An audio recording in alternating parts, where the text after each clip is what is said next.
Do you know how much how much capital I've invested in Bitcoin at this point, Raul? No. $3,335,000,000. That's pretty Okay, so spectacular. one person. Yeah. But I didn't have $3,335,000,000 in my piggy bank when we last spoke. Yeah. Now, what happens if more than one person does this, Raul?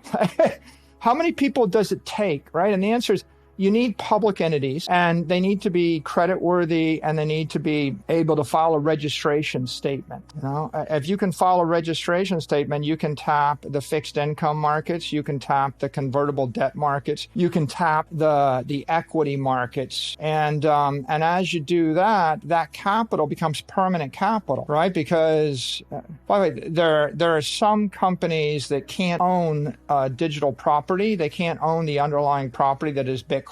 Like if I have $10 billion in a fixed income fund, it took me 30 years to establish my relationships with my limited partners. I've got a charter. I have a charge. I can go and buy fixed income. Right now, my fixed income instruments are yielding 2%. Or 2.5% or 3%. Or I can buy MicroStrategy yielding 6%. It looks like a pretty fat coupon to me. Well, we had lots of firms that gave us $50 million orders after one conference call, Ralph.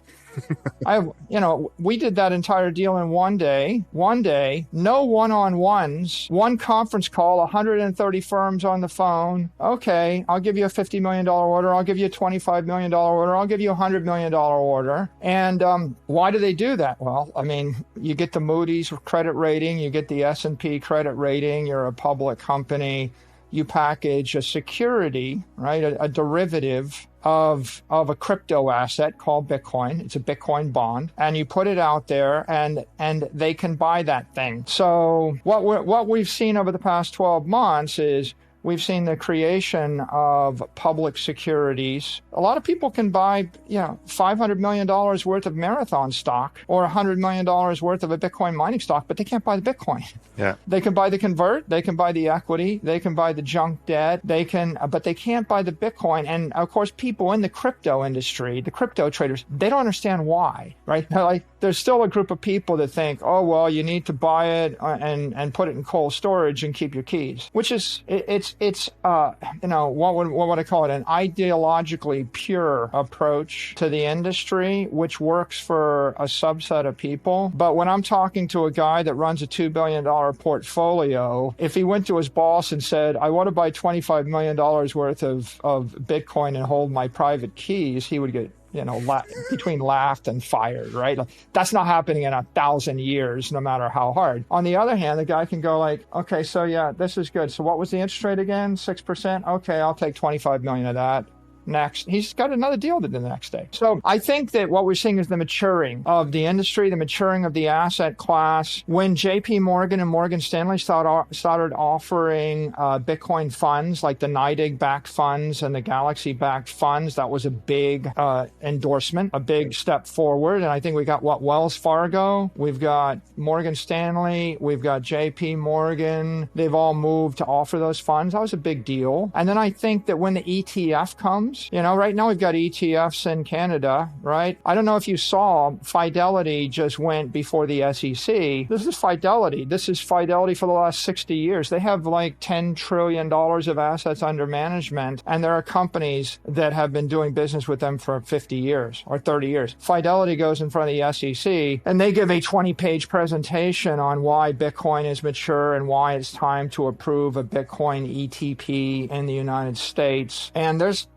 a lot of institutions that they will take $10 million chunks and $50 million chunks of this stuff once there is an ETP of sorts. And roll the clock back 18 months, none of this. To be clear, I think there are two structural catalysts that will drive an acceleration of the industry and of Bitcoin in particular. One will be the availability of broad-based ETPs in the U.S. capital markets. Yeah. That will be a big one. And we're watching watching that right now. It's a process. The second will be the normalization of accounting for Bitcoin as a financial asset. Right now, Bitcoin is an indefinite intangible asset. When we roll the clock back 24 months, you couldn't find a publicly traded company that had $2 million of this stuff on their balance sheet. So if you're a bunch of accountants sitting around analyzing it, you would say there's no compelling need, right, to normalize this. No one's got $100 million of this stuff. Right? There's $100 trillion of credit instruments, and there's $2 million of Bitcoin. So I don't think we're going to focus on this. And I understand that. But indefinite intangible accounting treatment says you can mark it down, and you have to mark it down to the lowest bid you can find on the exchange at any minute of the day since the beginning of when you own the asset. And you can never mark it up again. So that's a negative, right? It's a one-way ratchet function, but it's worse than a one-way ratchet function. It's like I bought a collection of baseball cards for $1 million, and I have to go to everybody I see at a party for the rest of my life and ask them if they'll buy my baseball card collection for a number. And if they tell me they'll give me $1,000, I have to mark the baseball card collection down from $1 million to $1,000. Ludicrous. And if someone else, if Bill Gates offers me $1 billion for the baseball card collection, I'm still carrying it on my books as $1,000. So it's prejudicial, hostile, accounting treatment. And that, of course, is suboptimal. But there's another suboptimal thing about it, which is when you do mark it down, you have to run it through your P&L as an operating loss.